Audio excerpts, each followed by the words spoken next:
प्रिय विद्यार्थियों, मैं डॉक्टर हितराम सिंह, लोक प्रशासन से आचार्य विभागाध्यक्ष श्री कल्याण राज के कन्या महाविद्यालय सीकर से बोल रहा हूँ। और आज आपने जो टॉपिक है वह है राजस्थान का मुख्य सचिव। उसके कार्य भी होंगे, उसकी भूमिका क्या है, इसके बारे में भी बात करेंगे। जो मुख्य सचिव होता है वो राज्य सरकार में एक अहम भूमिका का पद है। और जो नौकरशाही है, नौकरशाही में सर्वोच्च जो पद है वो मुख्य सचिव का ही होता है। और क्यों कि ये जो पद है, ये इसका जो चयन किया जाता है ये मुख्यमंत्री के द्वारा परस्पर किया जाता है। और परंपरा भी यही रही है कि ऐसा करते समय मुख्यमंत्री अपनी सलाह मशवरा भी करता है, कैबिनेट से भी सलाह ले सकता है। लेकिन इसका जब चयन किया जाता है तो पूर्ण रूपेण मुख्यमंत्री के खुद का ये स्वविवेक का भी एक तरह से कार्य करता है कि वो अपनी नौकरशाही को संचालित करने के लिए या उसको अपना कार्यों को संपन्न करने के लिए ऐसे किसी वरिष्ठ नौकरशाह जो उसका विश्वसनीय भी हो, ऐसे व्यक्ति को इस पद पर नियुक्त किया जाता है। और मुख्यमंत्री अपने सहयोगी मंत्रियों से भी सलाह लेता है, अंतिम निर्णय भी उसी का ही होता है तो। लेकिन इसका जब चयन किया जाता है मुख्य सचिव का, तो इसको मुख्यतः 3 बातों को ध्यान में रखना होता है। जैसे नंबर 1 तो इसमें वरिष्ठता का ध्यान रखा जाता है कि ऐसा भारतीय प्रशासनिक सेवा का वरिष्ठ अधिकारी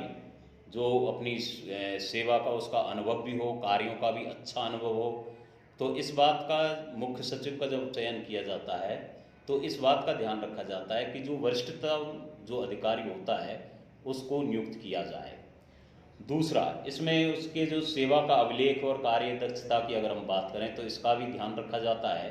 कि मुख्य सचिव का जब चयन करते हैं तो मुख्यमंत्री इस बात का पूर्ण रूपेण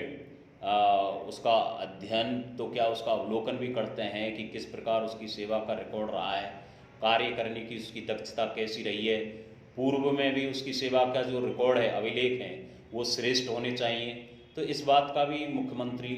एक तरह से ये ध्यान रखते हैं या उनको ध्यान में रहना होता है कि अधिकारी जो होता है उसकी जो सेवा होती है उसका अभिलेख क्लीन यानी कि साफ सुथरा होना चाहिए, किसी प्रकार का उसकी किसी कोई आरोप प्रत्यारोप नहीं होना चाहिए। इसके साथ ही एक और बात का अगर हम ध्यान रखें तो तीसरा जो होता है कि मुख्यमंत्री का जो विश्वास पात्र का जो व्यक्ति या नौकरशाह होता है, अधिकांशतः उसी को, क्योंकि नीतियाँ, योजना, कार्यक्रम जो तय किए जाते हैं उनको पूर्ण रूपेण क्रियान्वित करने का दायित्व नौकरशाही के मुखिया का, जो कि मुख्य सचिव होता है, उसी का ही माना जाता है। तो इस बात का भी ध्यान रखा जाता है। नंबर 2 अगर बात करें हम इसके कार्य और भूमिकाओं की पद के बाद, तो मुख्य सचिव के जो कार्य और जो भूमिका हैं उसको लेके यूँ तो अगर हम बात करें तो संविधान में उसके कार्यों को कहीं इस प्रकार से कोई सूचीबद्ध तो नहीं किया गया है। लेकिन औपचारिक उसके अगर कार्यों की बात करें तो राज्य सरकार के जितने भी जो कार्य होंगे वो विधि नियमों के अनुसार वो समय समय पर कार्य उसके द्वारा किए जाते हैं। और उदाहरणतः अगर हम बात करें तो इसके जो कार्यों को विभिन्न अलग अलग भागों में जो विभाजित किया गया है उनमें मुख्य रूप से जैसे कि एक तो है नीति निर्माण प्रक्रिया में योगदान प्रदान करना। जैसे जो मुख्य सचिव होता है वो मुख्यमंत्री तथा अन्य मंत्रियों के लिए एक तरह से प्रमुख सलाहकार के रूप में भी कार्य करता है।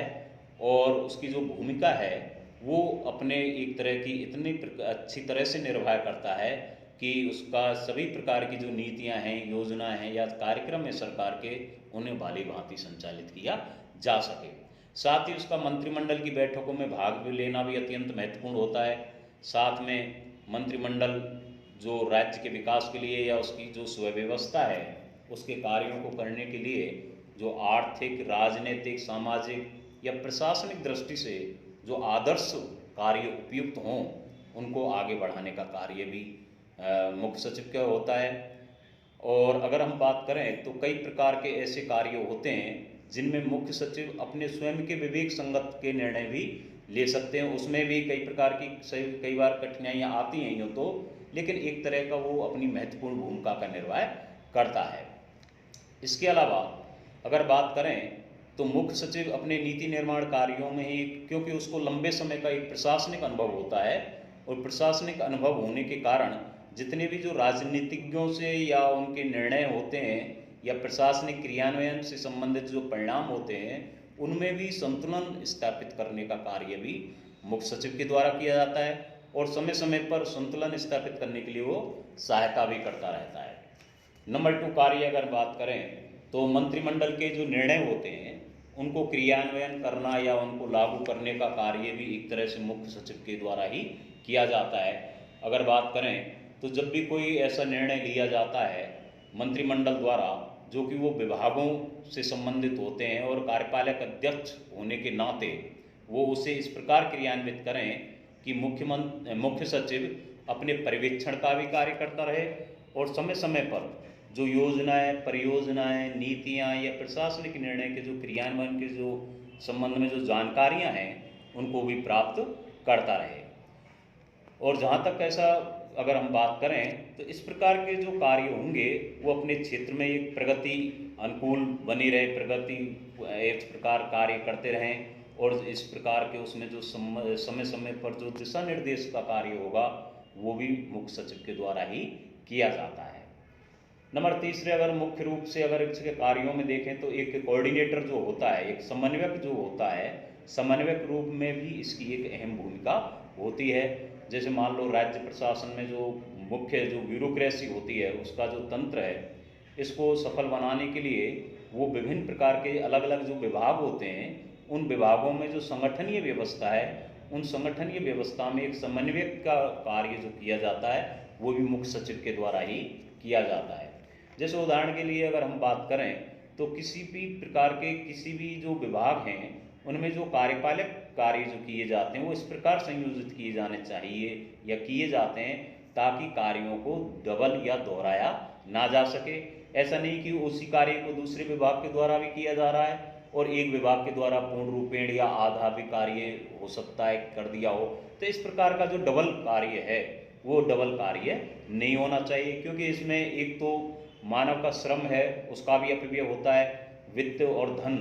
का अपव्यय भी होता है। तो इस प्रकार की जो व्यवस्थाएं हैं उनको रोकने के लिए भी मुख्य सचिव के द्वारा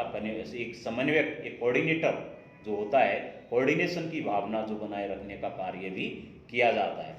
साथ ही अगर हम बात करें तो इसका मुख्य रूप से 2 स्तरों पर अगर हम बात करें, जैसे मान लो केंद्र राज्य का जो अंतर्राज्यीय मामले हैं उस स्तर पर भी ये कार्य कर सकते हैं समन्वयक के रूप में, और राज्य के अंतर्गत भी जो अंतर्राज्यीय जो स्तर पर भी अगर हम बात करें तो इस प्रकार के भी वो कार्य कर सकते हैं। धन्यवाद।